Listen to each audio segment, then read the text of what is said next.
Hey guys, it's Jim from Planet Rewind, and it's time for another in-depth film discussion. If you enjoy these ones, please like the video, please comment, please subscribe.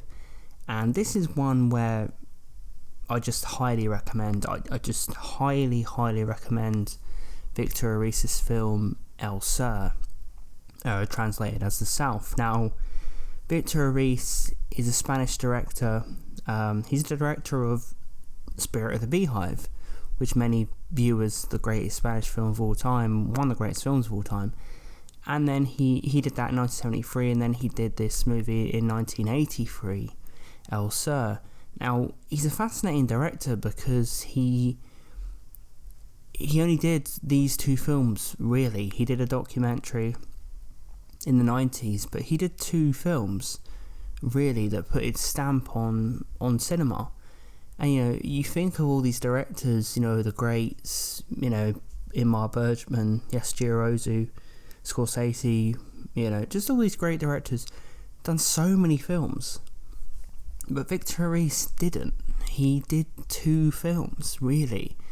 And they're both staggering, Spirit of the Beehive, I'm going to have to do a discussion on that when I rewatch that. It's a mesmerising film about childhood imagination, confusion, that dreamlike state that you can be in, the idea of memories and the isolation of children when they're young. And this film kind of continues those themes. It's about childhood, it's about that confusion, it's about childhood relationships being strained and this and that. So it's about this young girl, Estrella. You see her as a young girl, obviously 8 years old, played by Soncelis Aranguren, and you also see her at the age of 15, played by Isia Bolayan. Now, she has this bizarre relationship with her father. So she lives in the north of Spain, and she's grows up being told about the south, and the south of Spain, and she ends up being fascinated by her father. He's very much into, you don't really know what he's into. He's into kind of experimentation and oddness. He gives her this kind of hypnotizing ornament, and there's a bizarre scene as the film begins where he's showing her this ornament, and very much the fascination of it's about the fascination of your parents when you're a kid, and how I honestly feel this film shows that not all parents are the same. And I felt that's one of the messages of the film, that some parents show their love in different ways and raise you in different ways, and that's okay, but it can be confusing. Estrella's father doesn't hurt her, he doesn't shout at her, he doesn't do anything like that, but he's a reserved man. He's a man going through tension and stress himself.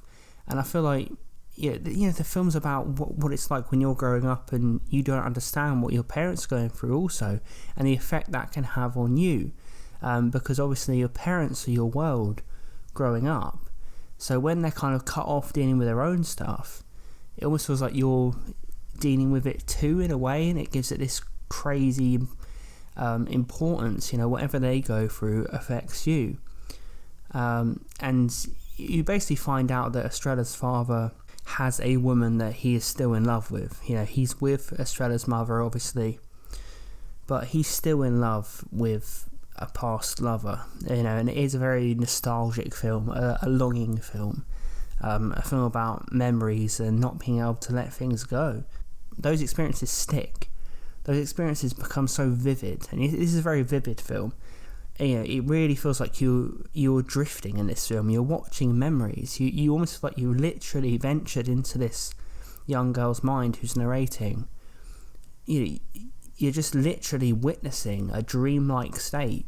Her images, her thoughts and images of her father and her parents and the situation, and you really sympathise with Estrella because you can relate. I mean, you could apply it to your own life, not to make it so personal. I think everyone can sort of relate to, even if it wasn't your parents, just the sense of isolation you feel from adults when you're a child. That desperation to understand, but not being old enough to do so. That loneliness of childhood. I feel like El Sur is very much about the loneliness of childhood, and there's moments in this where Estrella's, whichever actress it is, both do fantastically. There's moments where she's just gazing and wishes that she could say what she wanted, she could have that relationship with her father blossom, but there's just so much unsaid things, on his end, on her end, and, the real confusion on her face. And I feel like Victor Erice, sometimes you don't have to have loads and loads of dialogue of back and forth. There's some really subtle moments of back and forth dialogue in this. It doesn't need to be big arguments, big debates. Very human, the discussions in this, the dialogue's very human. It's very much the same in Spirit of the Beehive, where there's many shots of the little girl's face. I feel like Victor Erice is fascinated in just giving you a look at people's face expressions, how they feel.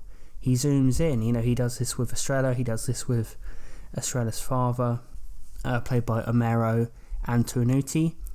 He's fantastic in this. You don't dislike Estrella's father. He's not a bad man. Even though he is, he's fell out of love with his wife seemingly, and he could have handled it better. It's almost a film about the whirlwind of, I guess, being a parent and having your own unaddressed issues in your marriage and this and that, and how it can affect your children, but how you don't want it to. How you still want to be a parent, but you just, you can't get rid of your own issues.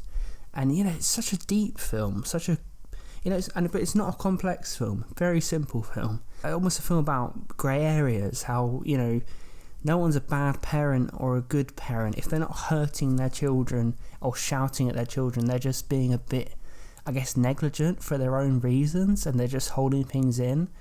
It doesn't mean that they want to. It doesn't mean that they're not going through their own struggle and stress. It's about that barrier between childhood and adults where you just can't. Sometimes you just can't repair that relationship. It's a fascinating film. I really feel like Victor Erice is one of the greatest directors of all time. Again, I'm blown away by the fact that he only done 2 films, because the ease that he makes this film, the flow that he has in this film, the style that he has in this film, I've never really seen a director capture that dreamlike state. Lots of directors have referenced Victor Erice as an influence. Very novelistic, the film, very lyrical, with a real, a poetic flow. I love movies that take an uncompromising look at childhood, that show the joy of childhood, but also show the stress, the tension, because it's very much, you remember so much of childhood being confusing, at least I do. And he's a director clearly obsessed with that. Other directors were also obsessed with that. Ingmar Bergman with Fanny and Alexander. I haven't seen everything Ingmar Bergman did. He didn't do many films about childhood other than Fanny and Alexander, but that's another idea that he had, just the memories of childhood he wanted to depict on screen. Many filmmakers fascinated with this, fascinated with childhood. Many Chinese filmmakers, Japanese filmmakers. It really feels like, and Boyhood, Richard Linklater was very influenced by movies like this, and it almost feels like we in the West are always trying to capture this as genuinely as these sorts of movies. And I feel like these sorts of movies, they're effortless. It almost feels like in the West we're trying to make these movies, but we're putting in so much effort to be relatable, to be this and to be that. This just is, El Sur, it just is. It's so genuine, so believable, so beautiful. It's a beautiful looking film. It almost feels like you're looking back through a photograph book when you're watching this film. He just captures that energy, that style, that state you're in when you're reminiscing. That's probably all I'll say about El Sur. I would really recommend it with all my heart. It really affected me when I first watched it years ago. I've got the Blu-ray of it, which I recommend you guys get. You can get it on Amazon. You can get it. I really recommend picking this up. Get Spirit of the Beehive as well. I've got both.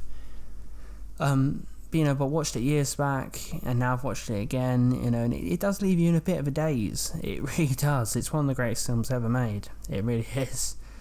Is it better than Spirit of the Beehive? Spirit of the Beehive is just a perfect film. So I know they're different. They're different, yet they're the same. And you almost feel like, I guess Victor Erice didn't need to make more. He kind of says all he ever needed to say with these two films. But yeah, I really recommend Elsa. It's a fantastic piece of work. Here's another in-depth look at another film off the cuff, just discussing its effect on me. If you like these videos, let me know in the comments. Subscribe if you enjoyed. Let me know if you've seen this film. Let me know if you see this film, and then come back and talk about it in the comments. I'd love for someone to seek this out from this video. But thanks for watching again, guys. I'll see you guys next time.